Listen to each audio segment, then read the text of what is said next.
Good morning everyone and welcome back to the Green Witch Homestead. Today is May 1st and last night was the Beltane celebration. If you don't celebrate Beltane or you're not sure what it is, basically it's a celebration of spring that originated in the Celtic religion. It's a fire-based celebration that helps to bring hearth and home together, and it represents how Mother Earth is pregnant and about to burst forth all this new life into the world. You see things a lot of times like the maypole and the May Queen. These are all representations of that same religion. It's a great time for celebration, for family and friends to get together and share kind of a feast. It's sort of like the emptying of the larder, like the last little bits of winter storage get brought out so that you can share in the bounty before the next year's bounty comes into play. Usually in the past, what they would do is everyone in town would douse their hearth fires, and they would have a special fire at the celebration, which at the end of it in the morning, everyone would take embers from that fire home to relight their hearths with, to bring blessings into their house for the next year. Now, obviously, people don't burn hearth fires on a regular anymore, so that's kind of a lost bit of the practice. However, the bonfires are still a big part of it and probably my favorite part of the celebration. There's nothing better than sitting around a bonfire this time of year where the days have been warm and the nights are still a little chilly. One of the other things that I do around this time of year is I get the rest of my garden in the ground. All of my tomatoes, peppers, eggplants, cucumbers, it's time for them to go in now. So I'm going to take you along and do that. And we finally, I don't know if you can see them back in there, we finally got our 3 new beds in. They're in the process of being filled, which has become quite entertaining because unfortunately I discovered that heavy machinery doesn't quite fit. So we had to do everything by hand. We brought the pile of new soil up here and we have been loading it into buckets and carrying it by hand. The weeds in my garden between the beds have gotten insane.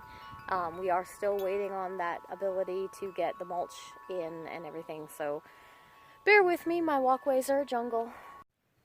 So as you can see, we've got 2 of the beds. This one's completely full, that one still needs a little bit, and then that one's got to be filled up. But they're in, and I am planting tomatoes. Not everybody plants tomatoes the same, but for me, it's something how I do it. Now, the first thing that I do, and I can't honestly tell you if it does something or not. I've always done it. I have an abundance of these, so it's not a detriment to me. But someone told me that if you take an egg, drop it in the hole and crack the egg, so like just crack the shell like that, and then plant your tomato on top of that, it helps with your tomato growth. So the other thing that I do is with my tomatoes, I knock as much of the soil off the root ball as possible, and I pick the stem clean because you want to bury this as deep as you can.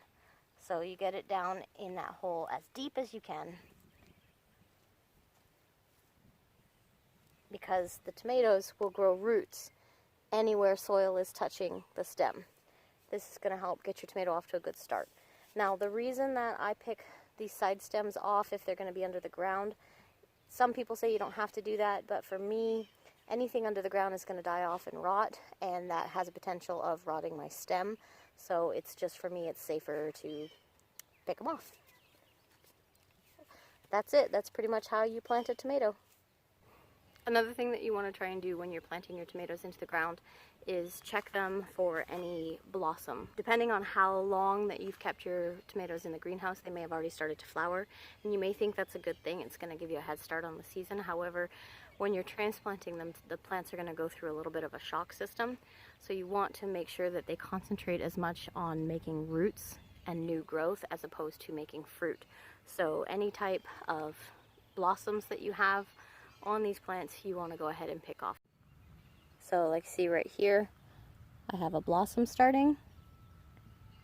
So I'm just going to pinch that whole thing off. Just like that. And she's good to go. A lot of people know about Naked Gardening Day and some people practice it. Personally, I don't, because my garden is literally right on the side of the road. It's our sale garden, so it's got to be noticed. Me, not so much. something that I find funny is Beltane is a fertility celebration. So in the traditional celebration, there was a lot of sex and fornication.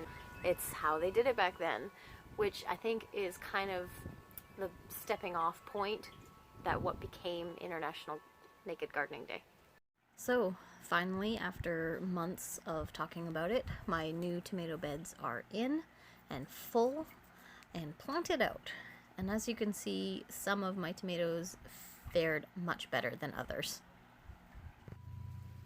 So I'm super excited because my cabbages are starting to form. They're not as big as I would expect them to be, so I may have to amend this soil a bit better. I'm going to have to feed these guys, unfortunately, I guess. This is my spinach patch here, and this is what's going to be coming out today. Alright, so as you can clearly see, this spinach could go much longer and get bigger. However, I like to have the small baby spinach leaves. So how I harvest my spinach is I just pull the entire plant out of the soil and I pile it up like this until I have a good handful to work with, or however much I'm going to pull. Today I'm actually going to have the entire bed cleared out.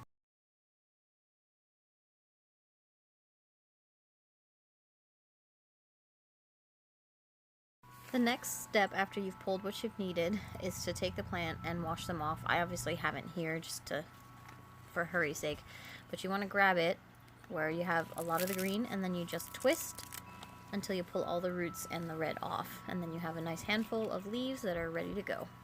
The other thing that I start doing this time of year is exposing my onions so they can bulb. You just get a good grab right close to the soil and then turn it around. It's not going to pull out or anything like that, you're just pushing the soil away. This allows for the onion to bulb out without having the hindrance of the soil. A lot of people will try and pull the soil away and dig it, but this works just as good. Now that the work's done, we get to enjoy some good food, some wonderful company, family and friends, and later tonight, a bonfire. These are the moments that make everything worthwhile.